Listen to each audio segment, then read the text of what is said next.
हमारे education system के अंदर बस दो ही चीज़ें ख़राब हैं। पहली है एजुकेशन और दूसरा है सिस्टम।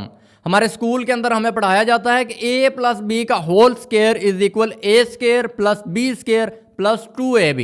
अब मैं अपनी ज़िंदगी जो प्रैक्टिकल लाइफ के अंदर गुजार रहा हूँ, मुझे आज तक समझ नहीं आया कि वो a प्लस बी का होल स्क्वायर लगाना कहाँ पे है। वो sine theta is equal 1/cos theta, उसको कहाँ पे लगाना है, कहाँ पे इस्तेमाल करना है, मुझे समझ नहीं आई।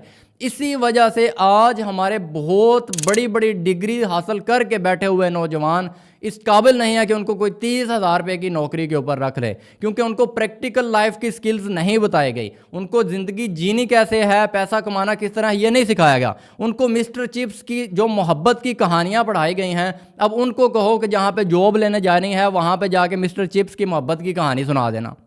मुझे समझ नहीं आए कि हमारे एजुकेशन सिस्टम में इतने बड़े बड़े फ्लॉज क्यों हैं। लेकिन अगर आप बहुत डीपली जाके सोचने की कोशिश करेंगे तो आपको पता चलेगा कि ये जानबूझ के छोड़े गए फ्लॉज हैं। क्योंकि अगर आपके एजुकेशन सिस्टम को स्ट्रॉन्ग कर दिया जाएगा, हर बंदे को सही लाइफ स्किल सिखा दी जाएंगी, तो फिर बेवकूफ़ ये जो हमारे ऊपर राज कर रहे हैं, अब ये बात कहनी तो नहीं चाहिए थी, लेकिन फिर उनका कुछ नहीं बचेगा। फिर ये लोग अक्लमंद हो जाएंगे, ये लोग सियाने हो जाएंगे, तो ये खुद रूल करने के काबिल हो जाएंगे। इसी वजह से इस तरह के फ्लॉज एजुकेशन सिस्टम के अंदर छोड़े जाते हैं कि बेवकूफ़ लोग आपके ऊपर लीड कर सकें। आपको तो मिस्टर चिप्स की जो मोहब्बत की कहानी है उसके अलावा या a प्लस बी के होल स्क्वायर के अलावा कुछ आता ही नहीं, क्योंकि प्रैक्टिकल लाइफ के अंदर तो उन्होंने आपको कुछ करने के काबिल छोड़ा नहीं है। तो आप फिर यही करेंगे कि डिग्री कंप्लीट हो गया, अब कोई अल्लाह के वास्ते मुझे 30,000 की नौकरी दे देना तो मेरी लाइफ जो है वो सेट हो जाए।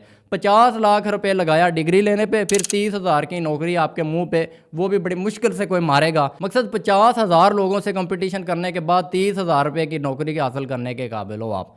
हमें सिर्फ यही सिखाया जाता है एजुकेशन सिस्टम में, और ये जानबूझ के ये फ्लॉज छोड़े जाते हैं। अब आई होप आपको समझ आ गई होगी।